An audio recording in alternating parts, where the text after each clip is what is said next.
말씀 보겠습니다. 오늘 사도행전 2장 22절에서 36절까지 말씀인데요. 오늘은 사도행전 6번째 시간입니다. 우리 한 절씩 한번 읽어보고 마지막은 같이 읽겠습니다.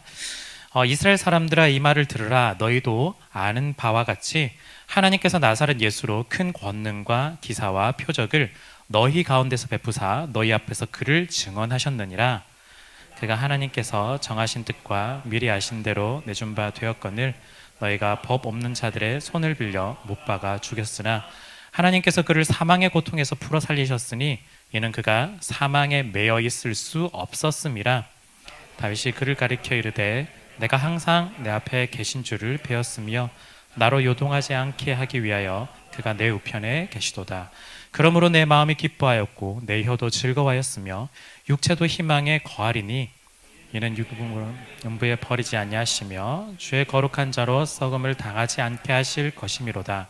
주께서 생명의 길을 내게 보이셨으니 주 앞에서 내게 기쁨이 충만하게 하시리로다 하였으므로 형제들아, 내가 조상 다윗에 대하여 담대히 말할 수 있노니 다윗이 죽어 장사되어 그 묘가 오늘까지 우리 중에 있도다. 그는 선지자라. 하나님이 이미 맹세하사 그 자손 중에서 한 사람을 그 위에 앉게 하리라 하심을 알고 미리 본고로 그리스도의 부활을 말하되 그가 음부에 버림이 되지 않고 그의 육신이 썩음을 당하지 아니하시리라 하더니 이 예수를 하나님이 살리신지라 우리가 다 이 일의 증인이로다. 하나님이 오른손으로 예수를 높이심에 그가 약속하신 성령을 아버지께 받아서 너희가 보고 듣는 이것을 부어주셨느니라.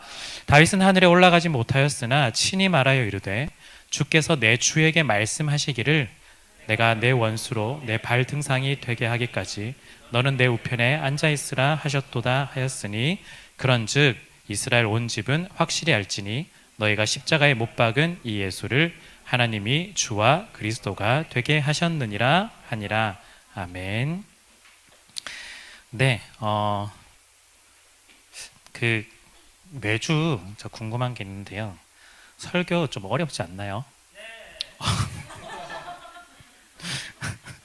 네, 맞아요. 네. 사실 오늘 조금 더 어려워서. 네. 물론 결론은 굉장히 쉽게 얘기합니다. 그래서 여러분들 나누실 때는 전혀 어려움이 없으실 것 같고요. 네, 나눌 때 어떤 결론 이야기할 때 적용하실 때는 어려움은 없으실 것 같은데 과정을 제가 좀 약간 부족해서 좀 어렵습니다. 그래서 한번 쉽게 좀 풀어보려고 하는데 좀 잘 안 됐는데요. 저는 여러분들이 훨씬 더 잘 이해하실 거라 믿고 저보다 훨씬 더 낫다라고 생각하고요. 그래서 한번 잘 풀어보시고 또한 잘 따라오셨으면 좋겠습니다. 120여 명의 제자들이요, 다락방에서 성령을 기다리면서 기도를 했죠. 그리고 성령님이 임재하셨습니다. 그리고 주위 사람들이 이렇게 이야기했어요. 술에 취한 거 아니냐 이렇게 이야기할 때, 그리고 이 사람들을 조롱했죠. 그러자 이제 베드로가 이 사람들 술에 취한 거 아니다라고 분명하게 이야기를 했습니다. 그리고 이 장면이 구약의 요엘 선지자가 사실은 이미 예언한 것인데 그것이 지금 이루어지는 거다라고 베드로가 이야기를 하고 있죠. 오늘은요, 방금 말씀드렸던 그 내용 뒤에 이어지는 부분이라고 할 수 있습니다. 예언이 이루어지고 있는 걸 덧붙여서 설명을 하는데 어떤 내용을 설명하고 있냐면, 하나님은 예수님을 통해서 기적을 베푸셨고 또한 예수님을 증언하셨다. 그런데 그 너희들은 그 예수님을 십자가에 못 박아 죽였다. 그렇지만 하나님은 거기서 끝을 내지 않으시고 다시 예수님을 살리시고 높이셔서 예수님을 주와 그리스도가 되게 하셨다. 이 모든 것이 사실은 그냥 즉흥적으로 이루어진 것이 아니라 선지자들이 예전부터 예언했던 그대로 지금 이루어진 일이다. 네, 이것이 오늘 말씀의 요약이에요. 이해가 되시나요? 네. 네. 주의가 됐다니까. 네, 여러분들 다 되셔야 돼요. 네. 자, 오늘 우리 예수님을 묘사하는 단어가 한 가지 본문에 있었는데요. 그 단어로부터 좀 시작을 했으면 좋겠습니다. 22절에 보니까 예수님을 뭐라고 설명하냐면 나사렛 예수 이렇게 이야기를 하는데요. 처음 22절에는 나사렛 예수로 시작해서 마지막 36절, 우리가 읽은 본문 마지막 36절에는 예수님을 뭐라고 말하냐면 하나님이 주와 그리스도가 되게 만드셨어요. 즉 시작은 나사렛으로 시작했지만 마지막은 주와 그리스도가 되게 하셨다라는 거예요. 원래 예수님은 하나님이시죠. 거룩하신 하나님이, 완전하신 하나님이 인간의 몸을 입고 이 땅에 오셨습니다. 그리고 거룩하지 못하고 흠이 많고 불완전한 같은 그런 인간과 같은 모습과 존재로 살아왔죠. 그렇기 때문에 예수님도 동일하게요, 우리처럼 고통을 느끼고 계셨고 아픔도 당하셨고 또한 힘들고 어려울 때 좌절하는 그런 모습도 사실은 보여주셨어요. 한마디로 사람의 모습을 그대로 보여주셨습니다. 뿐만 아니라 태어난 곳은 시골 동네 베들레헴이었고요. 또한 거기서 태어날 때는 우리가 너무나 잘 알듯이 태어날 곳도 마땅하지 않았고 또한 아기를 누일 곳도 마땅하지 않아서 구유에 누워서 처음에 그렇게 탄생이 시작이 되었습니다. 그리고 거기서 끝이 아니었죠. 예수님이 살아가는 동네 원래 고향은요, 나사렛이었습니다. 나사렛은요, 사실은 별 볼 일 없는 동네, 정말 그냥 천한 동네가 나사렛이었던 거예요. 그리고 예수님도 딱히 하실 일이 없어서 아버지가 하는 그냥 목수의 일을 그냥 그저 따라 했을 뿐입니다.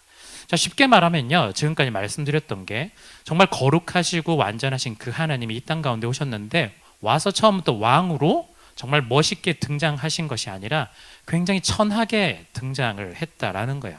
하층민으로 태어나서 자라왔는데 이 모든 걸 포함하는 단어가 어쩌면 나사렛입니다. 그래서 예수님을 설명할 때 나사렛 예수, 이 말은요, 그냥 나사렛에서 났어 이 정도 수준이 아니라 하층민으로 굉장히 천하게 정말 바닥까지 내려온 존재로서 예수님이 삶이 태어났고 또한 시작되고 살아왔다라는 걸 사실은 표현해 주고 있는 거예요. 그런데 가장 낮은 자리 나사렛에서 시작된 예수님이 어떻게 되셨다고요? 주와 그리스도가 되게 되셨습니다. 자, 우리 그 과정을요, 우리가 오늘은 조금 살펴볼 텐데요. 먼저 첫 번째 과정은요, 예수님이 낮아지셨다라는 거예요. 오늘 22절과 23절을 보면요, 이스라엘 사람들의 이 말을 들으라. 너희도 아는 바와 같이 하나님께서 나사렛 예수로 큰 권능과 기사와 표적을 너희 가운데 베푸사 너희로 그를 증언하셨느니라. 그리고 그가 하나님께서 정하신 뜻과 미리 아신 대로 내어준 바, 십자가에 내어준 거예요. 내어준 바 대언권을 너희가 법 없는 자들의 손을 빌려 못 박아 죽였으나, 물론 굉장히 압축적으로 설명되어 있는데요, 이걸 조금 더 풀어나가 보려고 해요. 이 말씀만 보면 좀 선명하진 않지만 예수님은 이렇게 낮아지시고 있어요. 예전에 이런 비슷한 거 한 번 했었는데 기억나실지 모르겠어요. 처음에 하늘 보좌에서 내려오시는 거예요. 태어나셨어요. 베들레헴에서, 나사렛에서. 그런데 거기가 제일 낮은 곳이었다 우리가 생각하겠지만 그게 아니라 더 낮게 내려가고 있는 거예요. 사실은 바닥까지 율법 아래에 나셨고요. 그리고 예수님이 그냥 이 땅에 오셨는데 나는 인간이지만 하나님이야 하면서 고통도 아픔도 없이 그냥 잘 살아갔느냐, 그것이 아니라 우리 인생의 어려움처럼 비참함을 그대로 느끼시면서 살아갔고요. 심지어 우리가 죄인이어서 하나님의 진노의 대상이었는데 그 진노를 예수님이 대신 받으셨어요. 그래서 태어난 것에서부터 계속해서 더 아래로 내려가고 있는 거예요. 그리고 심지어 거기서 끝이 아니라 십자가에서 죽으셨다라는 거예요. 그런데 또 십자가가 끝이 아니었던 거예요. 완전 죽음, 무덤에 묻히고 죽음이라는 권세 아래에 계셨던 분이 예수님이다, 이렇게 이야기를 할 수가 있습니다. 자, 그런데요, 예수님은요, 이 과정 속에서 이 모든 것들을 그냥 스스로 생각하기에 그래 나는 이 타이밍에 이걸 해야 돼, 이런 분이 아니셨다라는 거예요. 이건요, 모두가 다 예수님의 낮아지심은 다 하나님께서 하신 일들이다라는 것이 사실은 오늘 말씀의 핵심이라고 할 수 있어요. 자, 그래서 과정 두 번째, 하나님이 하신 거예요. 어떻게 하셨을까? 오늘 본문 하나하나를 간단하게라도 좀 보려고 하는데요. 22절 보시면요, 하나님께서 주어져. 22절 중간에 보면 하나님께서 나사렛 예수로 큰 권능과 기사와 표적을 너희 가운데 베푸사 너희 앞에서 그를 증언하셨느니라. 너희 앞에서 누가? 하나님이 예수님을 증언하셨다는 거예요. 하나님이 혹은 하나님께서, 계속해서 주체 주어가 하나님이라는 단어가 계속해서 등장합니다. 자, 23절, 그가 하나님께서 정하신 뜻과 미리 하신 바대로 내준 바 되었거늘. 그는 예수님이죠. 근데 하나님께서 정하셨어요. 그걸 예수님이 십자가에 갈 걸 하나님이 미리 아셨어요. 예수님이 죽으실 걸. 즉 하나님의 계획, 하나님의 섭리, 하나님의 그 과정 속에서 예수님이 이 땅에 오셨고 예수님이 십자가에 가게 되셨다라는 거예요. 이 모든 일의 주체는 하나님이라는 거예요. 그리고 24절 누구죠? 하나님께서 그를, 예수님을 사망과 고통에서 풀어서 살렸습니다. 사망과 고통에서요, 예수님이 죽으실 때 마치 쇠사슬로 몸이 완전 묶인 것처럼, 탈출을 하지 못하는 것처럼 그런 죽음의 권세 아래에서 있었던 예수님이었는데 누가 풀어서 살렸을까요? 하나님이 그렇게 하셨다라는 거예요. 자, 이어지는 구절 볼까요? 이어지는 구절 30절에 보면요, 그는 선지자라 하나님이 이미 맹세하였다. 그는요, 여기선 예수님, 다윗을 말하는 거예요. 하나님이 이미 맹세를 하셨어요. 그 자손 중에서 한 사람, 다윗의 후손 중에 한 사람인 예수님을 그 위에 앉히겠다라고 하나님이 예전부터, 구약 때부터 계속해서 계획하셨다라고 또 이야기하죠. 굉장히 많이 등장하죠. 32절, 이 예수를 누가 살렸다? 스스로 부활했다. 우린 자꾸 생각하는데 그게 아니라 하나님이 살리셨다. 그리고 예수님을 살린 이후에, 부활한 이후에 그냥 가만히 돌아다니신 것이 아니라 33절, 하나님이 오른손으로 예수님을 높이셨어요. 즉 나사렛의 수준에서 주와 그리스도로 만드셨다니까. 그게 36절 결론이죠. 이 예수를 누가? 하나님이 주와 그리스도가 되게 하셨느니라, 이렇게 이야기를 합니다. 자, 여러분, 굉장히 좀 많이 반복되죠. 오늘 이 짧지는 않지만 이 구절 속에서 하나님이라는 단어, 하나님께서라는 단어, 그리고 하나님을 지칭하는 단어, 그리고 그 모든 일들을 주관하고 주체를 만들고 또한 주어가 되셔서 일을 진행하시는 분은 다 하나님이라는 거예요. 우리는 예수님이 그냥 오셨어요. 예수님이 죽으셨어요. 예수님이 부활하셨어요. 우리 예수님이라는 주어를 가지고 계속해서 우리는 적용을 좀 많이 하는데, 사실은 알고 보면 이 모든 일들은 하나님께서 하셨다, 이렇게 이야기를 하고 있는 거예요. 하나님께서 예수 그리스도를 이 땅 가운데서 태어나게 하셨고 하나님께서 올리셨다라는 거죠. 예수님이 구원자가 되셨고 또한 메시아 그리스도가 되신 거 다 하나님이 일하셨기 때문입니다. 하나님이 아니고선요, 이 모든 것이 불가능하다라는 겁니다. 자, 여러분, 거기서 우리가 한 가지 더 생각해 볼 수 있어요. 예수님이 굳이 하나님이 하실 거면 굳이 이렇게 어렵게 태어나실 이유가 있을까? 예수님이 낮아지심 보았잖아요. 출생에서부터 십자가에 죽으시고 완전히 바닥까지 가는데 굳이 그렇게 하실 필요가 있을까? 사실은 우리가 명확하게 그 모든 이유를 다 알지는 못하지만 방금까지 우리가 살펴본 하나님께서 이 주체, 주어를 통해 볼 때 우리가 정말 만약에 예수님이 정말 잘 나가는 집안에서 정말 잘 나가는 능력을 갖추었다면 세상 모든 사람들이 이거 누가 했지? 라고 했을 때 다 제가 한 거 아니야, 예수라는 사람이 한 거 아니야 라고 그 사람이 했다라고 그냥 얘기하고 끝을 내버렸을 거예요. 하나님을 거기서 찾을 수가 없는 거죠. 이 모든 것들, 구약으로부터 예언되었던 모든 것들을 하나님께서 예수를 통해서 이루었다라는 걸 사람들이 깨닫지 못하게 되는 거예요. 왜냐하면 하나님이 하신 게 아닌 게 되는 거니까. 그렇기 때문에 어쩌면 물론 이 낮아진다는 것 자체만으로 모든 게 다 해결된 건 아니었겠지만 예수님께서 이 낮아지심을 통해서 결국 하나님의 위대하심, 하나님의 일하심을 보여주고 또한 드러낼 수 있었다라는 거예요. 사실 예수님 정말 아무것도 없었습니다. 예수님 생각해 보면요, 우리식으로 말하면 학력도 경력도 아무것도 없는 거예요.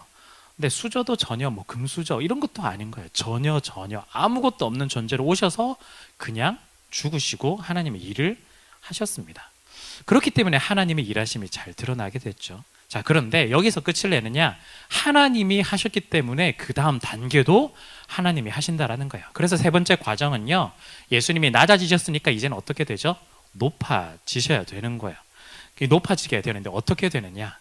보면요, 부활에서부터 승천하시고 하나님 우편에 앉아 계시고 마지막 재림을 위해서 다시 또 내려오시기는 할 거예요. 그런데 그 내려오시는 것이 결국에는 높아지시기 위한 내려오심이겠죠.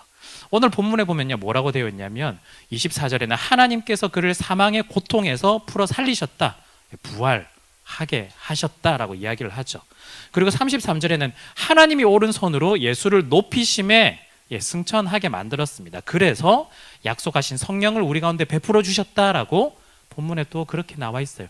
예수님이 올라가셨기 때문에 우리에게 성령을 보내주실 수 있었거든요.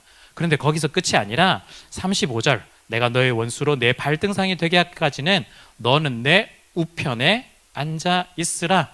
하나님 우편에 앉아 계시는 거예요. 우편에 앉아 있는다는 말이 뭘까요? 그냥 대단한 사람 옆에 잠시 앉아 있는다는 뜻일까?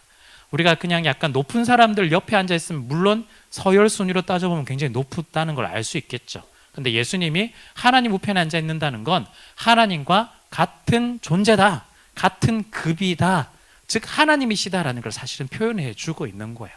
즉 예수님이 다시 주와 그리스도가 지금 되고 있는 거예요. 그러면서 마지막 오늘 9절상에는 재림은 없지만 그런즉 이스라엘 온 집은 이제는 알아야 된다. 뭘 알아야 되느냐? 너네들이 십자가에 못 박아 죽인 이 예수가 사실은 하나님이 구약에서부터 이루어진 그 예언들을 실제 이루어서 이제는 어떻게 만들었냐면 주 그리스도로 하나님이 만들었다라고 이야기를 합니다. 자, 그러면 좀 합쳐진 그림을 한번 볼까요? 갑자기 글자가 좀 작아서 좀 그렇겠지만, 네, 이 그림이요. 예수님이 그냥 오셨어요. 감사합니다. 예수님이 그냥 오셨어요. 그냥 죽으셨어요. 이 정도가 아니에요. 사실은 낮아지시고요. 그리고 또 높아지셨어요. 예수님께서 이 땅 가운데 오셨을 때 우리와 함께 하시기 위해서 같이 인간의 모습으로 태어나셨고, 그런데 거기서 끝난 게 아니었어요.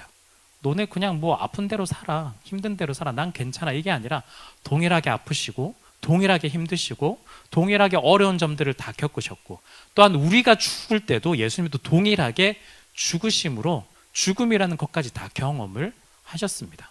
그래서 계속해서 낮아오셨죠. 그런데 거기가 우리가 끝이 아닌 거예요. 우리의 소망이 있는 거예요. 하나님께서 예수님을 다시 살리셨고 승천하게 만들었고 하나님 보좌 우편에 앉으셨고 또한 다시 앞으로 오셔서 심판하실 거예요.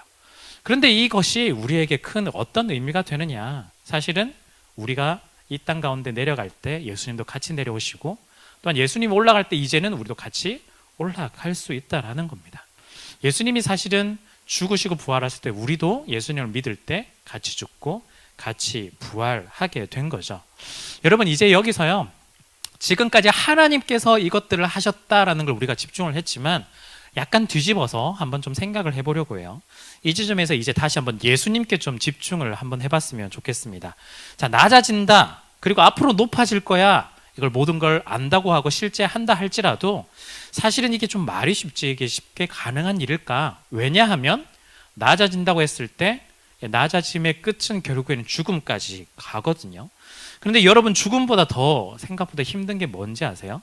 지금까지 봤던 대우, 대접 이런 것들을 만약에 하루아침에 사라져서 받지 못할 때 사실은 그게 훨씬 더 인간적인 입장에서 너무너무 치욕스럽고 힘든 일이에요. 높으신 분들 한번 생각해 보죠. 우리는 아직 높은 사람들이 아니어서 이 경험이 좀 적을 수도 있겠지만 이제 사회에서 나름대로 한 자리를 하고 있는 사람들 같은 경우에 어쩌면 회사 같은 경우에는 뭐 법인차가 나올 수도 있고요. 이제 임직원이겠죠. 굉장히 높은 법인차가 나올 수도 있고요. 그리고 자기 나름대로 쓸 수 있는 법인카드도 굉장히 한도가 굉장히 크게 나왔을 수도 있고, 또한 국가직 같은 경우에는 공무원들 같은 경우에는 관용차가 나올 수도 있고요. 뭐 장차관 같은 경우에, 그리고 관련돼서 수행 비서들도 다 붙을 수도 있잖아요. 그런데 만약에 이 모든 것들이 내일부터 내가 다 끝이 난다면, 회사에서 이제 그만두고 나와야 된다면, 그리고 이분들도 국가직에서 공무원들이 내일부터 끝이라면 이 모든 것들이 하루아침에 다 없어지는 것들이거든요. 그럼 이게 감당이 될까? 쉽지 않다라는 거예요. 내가 지금껏 어떤 방문을 하면, 장소를 방문하면 거기서 오셨냐고 굉장히 환대해주고 환영해주고 좋은 자리 마련해주고 또한 굉장히 세팅도 잘해주면서 불편한 것이 다 만들어주고 했는데 이제는 그냥 아저씨가 된 거예요. 그냥 아줌마가 되는 거예요. 그냥 오셨냐고, 그냥 왜 왔냐고, 그냥 이렇게 쉽게 말할 수 있는 거예요. 알고 보면 자기 직분에 맞춰서 그게 왔던 거거든요. 그런 경험들을 하고 있다가 하루아침에 갑자기 다 사라져 버린다면 우리라도 사실은 쉽지 않을 거예요. 그런데 우리가 예수님을 한번 생각해 보면요, 예수님은 하나님이신데 비난과 조롱, 무시를 당하러 오셨어요. 굳이 본인이 선택하지 않아도 되는데 선택해서 왔다라는 거예요. 예수님이 다 감당하시는 거예요. 심지어 섬김을 받으려 하지 않고 섬기러 오셨다라고 이야기를 해요. 그래서 제자들의 발을 씻겨주기도 하죠. 약자들을 찾아가서 또한 회복을 더해 주시기도 합니다. 여러분들, 이게 쉬운 문제가 아니에요. 그냥 예수님이 하셨으니까 그래 우리가 섬김을 하라 하자. 여러분들, 만약에요 여러분들이 어느 정도 지금은 이제 사회생활도 좀 연차가 조금씩 쌓이고 어쩌면 직급도 한두 단계 조금씩 올라가기 시작하면요, 이런 이야기를 또 해볼 수 있어요. 이렇게 돼서는 안 되지만 너 내가 누군지 알아? 이 소리가 나오는 거야. 내가 누군지 알아? 이 소리가 나오는 거야. 내가 이거 할 위치냐? 이 얘기 나오는 거예요. 여러분들, 내가 누군지 알아? 이건 지금 못한다 할지라도 아마 내가 이거 할 짬밥이냐? 남자분들 이렇게 이야기하죠. 이렇게 충분히 이야기해요. 여러분들 할 수 있잖아요. 왜냐하면 막내로 들어갔을 때 막 복사기 돌리고 막 이렇게 하다가 이제는 한 사람 두 사람 더 들어왔어요. 근데 자기는 안 해도 될 줄 아는데 계속 하라는 거예요. 그게 어떻게, 이게 내가 느끼는 게 그 자리에서도 굉장히 좀 치욕스럽거든요. 그냥 해야 돼. 그냥 네가 해. 막 이러면 내가 이거 할 자리냐, 이거 할 짬밥이냐, 이렇게 이야기 나와요. 그런데 하나님이신 그분이 이 땅 가운데 오셔서 발을 씻겨주고 있는 거예요. 발을 씻겨주고 있는 거예요. 모욕을 당한다 할지라도 그렇게 하시는 거예요. 그런데 이게 예수님이 그냥 마음 먹었기 때문에 이렇게 잘 하셨을까? 물론 우리랑 좀 다른 분이기 때문에 마음을 먹었을 수도 있겠죠. 그런데 다른 무언가가 있는 거예요. 굉장히 중요한데, 예수님은요 성부 하나님을 믿었어요. 하나님께서 다 하셨다를 우리 앞에 이야기했잖아요. 그 하나님을 믿었던 거예요. 그리고 믿을 때 그 토대가 하나님의 말씀을 예수님은 믿고 예수님은 더 아래로 내려가셨다라는 거예요. 하나님을 믿고 신뢰하면서 나아갈 수 있었다라는 거죠. 그 내용이 뭐냐면 오늘 25절부터 28절까지 내용이에요. 한번 보시면요, 다윗이 그를 가리켜 이르되 내가 항상 내 앞에 계신 주를 배웠으며 나로 요동하지 않게 하기 위하여 그가 내 우편에 계시도다. 그러므로 내 마음이 기뻐하였고 내 혀도 즐거워하였으며 육체도 희망에 거하리니 이는 내 영혼을 음부에 버리지 아니하시며 주의 거룩한 자로 썩음을 당하지 않게 하실 것이미로다.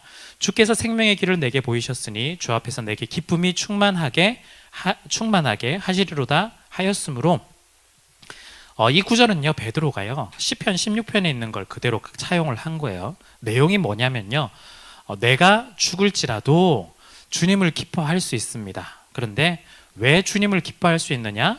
나를 죽음 가운데 버려두지 않았기 때문이고 또한 영원한 생명의 길로 인도하실 것임을 제가 믿기 때문입니다. 이 이야기를 사실은 다윗이 지금 한 거예요. 내가 지금 죽을지라도 저는 기뻐할 수 있습니다. 왜냐하면 제가 여기서 죽음에서 끝이 아니라 영원한 생명을 주실 것임을 알았기 때문입니다 라고 지금 다윗이 이야기를 했다라는 거예요. 베드로가요 이 시를 인용한 이유가 여기 이어지는 29절에서 32절에 나오는데, 형제들아 내가 조상 다윗에 대하여 담대히 말할 수 있노니 다윗이 죽어 장사되어 그 묘지가 오늘까지 우리 중에 있다. 그는 선지자다. 하나님이 이미 맹세해서 그 자손 중에서 한 사람을 그 위에 앉게 하리라 하심을 보고 미리 본고로 그리스도의 부활을 말하되 그가 음부에 버림이 되지 않고 그의 육신이 썩음을 당하지 아니하시리라 하더니 예수를 하나님이 살리신지라 우리가 다 이 일의 증인이다. 자, 이게 조금 복잡하지만 간단하게 다시 말씀드리면요, 다윗이 다시 처음부터 돌아가서 다윗이 자기가 죽을지라도 하나님께서 나를 죽음으로 버려두지 않고 영원한 생명을 주실 것을 저는 믿습니다 라고 이야기를 했어요. 그럼 다윗이 어떻게 됐을까요? 영원한 생명을 살았을까요? 아니라는 거예요. 죽었어요. 그리고 그 무덤이 지금까지 있다라고 지금 베드로가 이야기해요. 다윗 죽었어.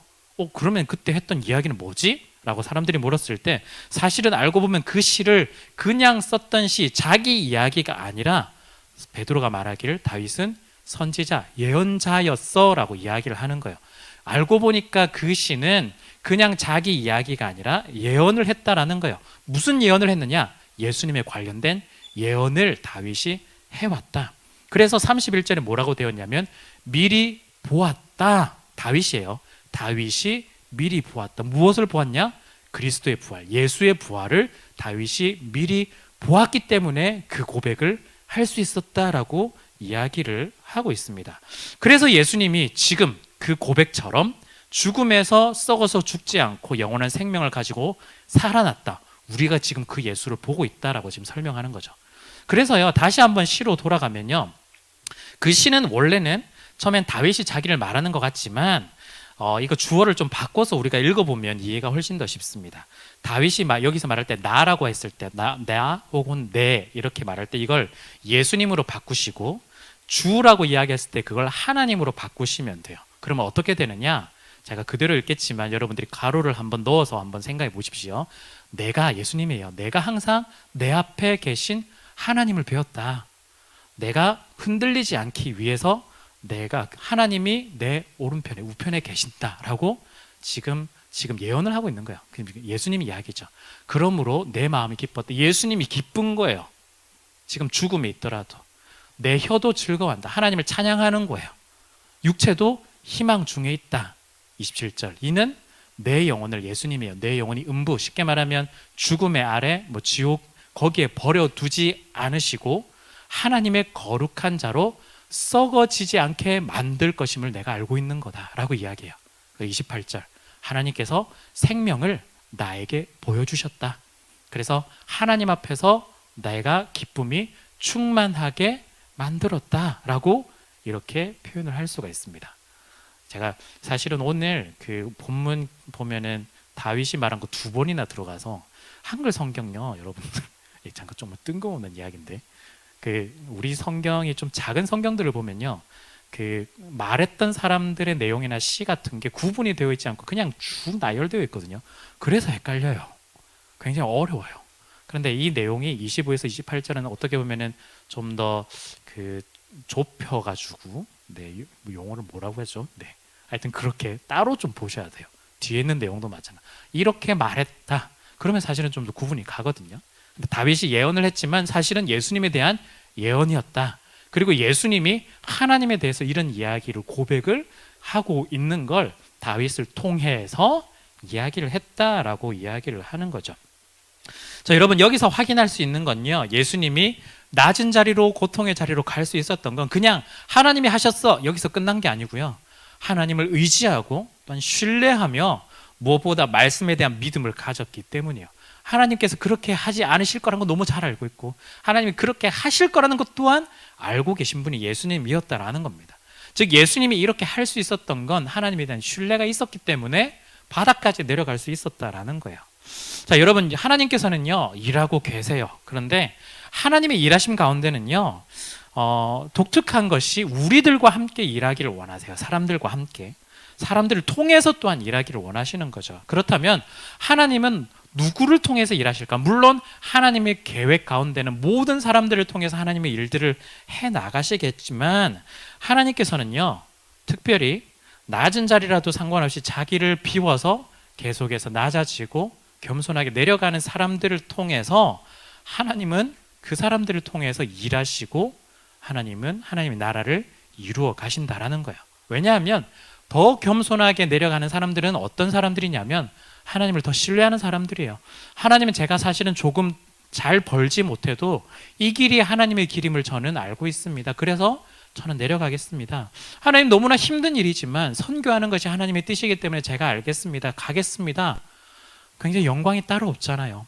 없음에도 불구하고 힘들고 어렵고 낮은 곳으로 가는 이들 가운데 하나님께서는 함께 하신다라는 거예요. 왜냐하면 그들이 하나님을 믿고 신뢰하고 순종하기 때문이죠. 그렇기 때문에 하나님은요 하나님을 신뢰하면서 걸어가는 이들을 통해서 일하신다라는 거예요. 하나님을 신뢰하며 죽음의 길까지 가신 예수님처럼, 그래서 가장 낮은 자리로 내려갔지만 가장 높은 자리로 다시 한 번 더 올려주신다라는 거예요. 여러분 우리 가운데 우리가 이런 믿음이 사실은 필요합니다. 우리가 하나님께서 분명히 하시고 하나님께서 일하시니까 뭐든 내가 마음대로 해도 하나님께서 알아서 하시겠지, 아니요. 하나님께서 분명히 일은 하시지만 겸손한 마음을 가진 자들, 더 낮아지는 자들을 통해서, 그래서 하나님의 도움이 없으면 불가능한 자들을 통해서 하나님께서는 일하신다라는 거예요. 우리가 성경에 등장하는 많은 인물들이 있죠. 우리가 이 인물들을 보면서 이렇게 생각합니다. 그래, 저 사람 원래부터 믿음 좋았어. 믿음이 좋으니까 하나님이 사용하신 거야 라고 이야기를 하는 거예요. 아브라함, 모세, 여호수아, 뭐 다윗, 뭐 엘리야, 엘리사 모두 다 믿음이 좋은 사람들이야 우리가 이렇게 이야기를 합니다. 맞습니다. 한편으로 보면 믿음이 좋았기 때문에, 그냥 믿음이 단단했기 때문에 하나님께서 이 사람들을 사용을 했겠죠. 그런데 그들이 가진 믿음이 단단해지는 과정 속에서 알고 보면 때로는 고민과 때로는 도망감과 때로는 하나님을 부인하는 그 과정 속에서 천천히 믿음이 단단해지기 시작했고, 그 과정 속에서 하나님을 더 신뢰하고 순종하며 나아갔기 때문에 하나님은 그 사람들을 통해서 계속해서 일을 할 수가 있었다라는 거예요. 그런데 그 사람들이요 가진 이 믿음이 좋다고 해서 그냥 될 대로 되라 막 해라 이런 식의 믿음 아니었습니다. 나의 앞길이 너무 두렵고 또 뭐 아무것도 보이지 않고 캄캄한 그 상황이지만 하나님을 신뢰하기에 더 내려가 보는 것 같아요. 우리가 만약에요 어떤 지하실을 내려가는데 어두운 그 터널 같이 아무런 빛이 없는 곳이에요. 그런데 우리가 그 지하실을 내려가지만 이 지하실이 어떤 구조이고 어떤 계단이고 어떤 모양이고를 다 알고 있는 하나님께서 우리의 뒤에서 우리를 붙잡고 계시고 또한 우리를 인도하신다면 우린 넉넉하게 잘 몰라도 내려갈 거예요. 우리가 우리 힘으로 해결하려고 하고 우리가 다 알아야만 이 모든 문제를 푼다고 해결하니까 내려가지 못하는 거예요. 힘든 거예요. 물론 저도 마찬가지입니다. 앞에 너무 깜깜하거든요. 어떻게 해야 될지 모르거든요. 여러분, 오병이어 사건 이후에 제자들이요 배를 타고 바다를 건너는데요 풍랑이 일어났습니다. 밤이 되었죠. 그런데 누군가 그 바다 위를 걸어옵니다. 제자들은 모두 다 유령이라고 했지만 사실은 예수님이었는데요. 그런데 베드로는 예수님을 이제 발견하고 나서 예수님 뭐라고 하냐면 예수님께 자신도 걷게 해달라고, 나도 걷게 해달라고 그렇게 요청을 하고 예수님이 허락을 하시면서 또한 바다를 걷게 됩니다. 실제 바다를 걸었어요. 그런데 걸어갈 때는 예수님을 보면서 예수님의 말씀을 들으면서 걸어갔지만 어느 순간 되었을 때 계속해서 풍랑이 일었기 때문에, 바람이 굉장히 세차게 불었기 때문에, 바람이 불면 파도가 엄청나게 크게 치겠죠. 그 파도를 보고 놀라서 두려워서 예수님을 바라보지 못하고 바다에 빠지게 됩니다. 베드로의 작은 믿음을 두고 이야기를 우리가 하겠죠. 정말 믿음이 작아라고 이야기하겠지만 사실은요 바다에 빠지는 그 작은 믿음이라 할지라도 예수님을 한 번 더 바라보겠습니다 하는 그 믿음이었던 거예요. 사실은 예수님의 그 말씀에 한 번 더 순종해 보겠습니다 하는 그 믿음이었던 겁니다. 그렇기 때문에 예수님은 그냥 믿음이 작다고 해서 베드로를 그냥 놔두시는 것이 아니라 바다에 빠졌을 때 그 작은 믿음을 보시고 어쩌면 손을 잡아서 끌어올려 주셨던 거죠. 여러분, 우리에게 요구되는 믿음은요 바다에 빠지더라도 예수님 한번 보겠습니다 하는 믿음이 우리 가운데 사실은 요구가 되어집니다. 그런 믿음이 우리 가운데 필요해요.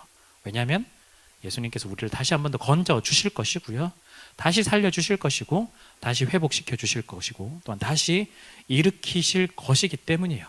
방금 예수님이 다윗의 시편을 통해서 하나님께 고백했던 거랑 똑같아요.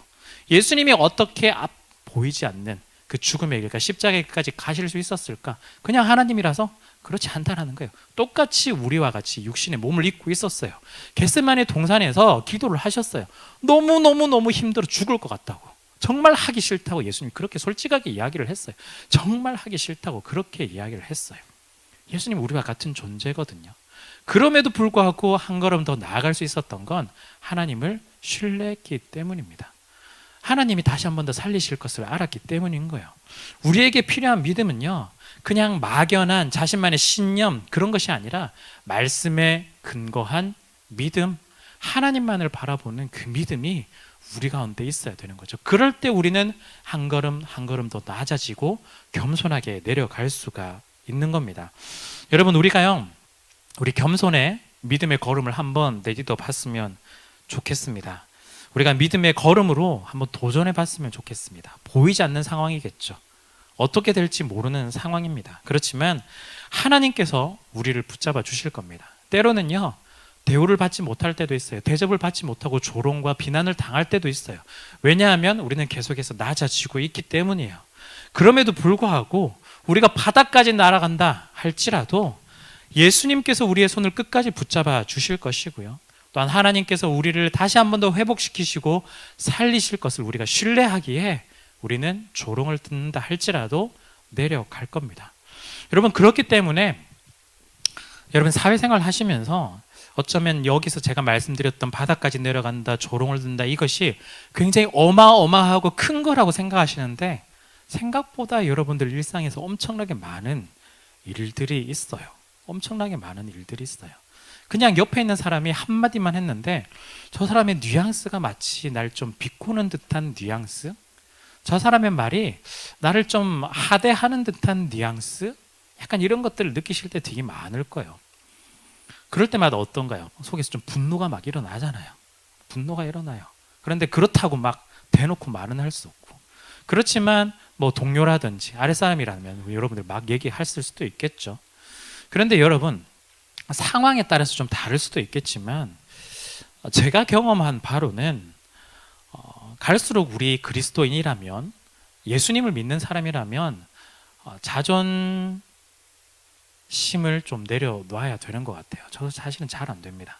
계속해서 속에서 들끓어요. 막 분노가 자꾸 나요. 그렇지만 자존심을 좀 내려놔야 되는 것 같습니다. 알고 보면 이 자존심이 하나님에 대한 자존심이 아니고 내가 대우를 받지 못한다는 그 자존심이 너무 많았던 것 같아요. 그렇기 때문에 나 스스로 내려가지 못하는 장애물이 되었던 거죠. 겸손하지 못하게 되는 장애물이 되었던 겁니다. 그리고 하나님을 더욱더 신뢰하고 순종하지 못하게 하는 장애물이 되었던 것 같아요. 좀 자존심 내려놓고요, 우리가 그 한 걸음 더 나아갔으면 좋겠습니다. 그럴 때 다시 한 번 더 신뢰하는 건 하나님께서 우리를 끝까지 이끄신다라는 사실, 포기하지 않는다는 사실, 예수님을 건져내신 것처럼 물에 빠진 베드로를 다시 한번 손에 붙잡고 일으키신 것처럼 낮은 자리로 내려가는 우리들을 다시 한 번 더 하나님께서는 높게 세워주실 것입니다. 그런데 이 높다는 것 또한 우리가 생각하기에 정말 높은 자리겠지 라고 생각할 수도 있겠지만 꼭 그게 아닐 수도 있어요. 하나님이 보시기에 가장 아름다운 자리로 우리를 아마 세워주실 것입니다. 여러분, 그것과 상관없이 하나님을 신뢰하면서 좀 더 내려가셨으면 좋겠습니다. 하나님이 우리의 인생의 모든 것들을 간섭하시고 인도하시고 또한 이끌어 가십니다. 우리가 아니라 하나님이십니다. 그렇기에 하나님을 더 신뢰하면서 겸손하게 나아갔으면 좋겠습니다. 하나님이 주시는 은혜와 하나님의 손길로 또한 하나님의 인도하심으로 우리의 인생을 내어드렸으면 좋겠습니다. 한 주간의 삶 가운데 너무 거창한 것 너무 적용하지 마시고요, 한번 여러분들의 삶 가운데 부딪히고 있는 많은 것들 한번 살펴보시면서 그곳 가운데 내가 좀 더 겸손하게 내려가야 될 것은 무엇인지, 그리고 그곳 가운데 내가 좀 더 드러낼 수 있는 하나님은 어떤 분이신지, 예수님의 주와 그리스도 되심을 드러내셨던 그 하나님처럼 그 하나님의 위대하심을 어떻게 하면 나타낼 수 있을지 한번 고민해 보시는 한 주간이 되셨으면 좋겠습니다.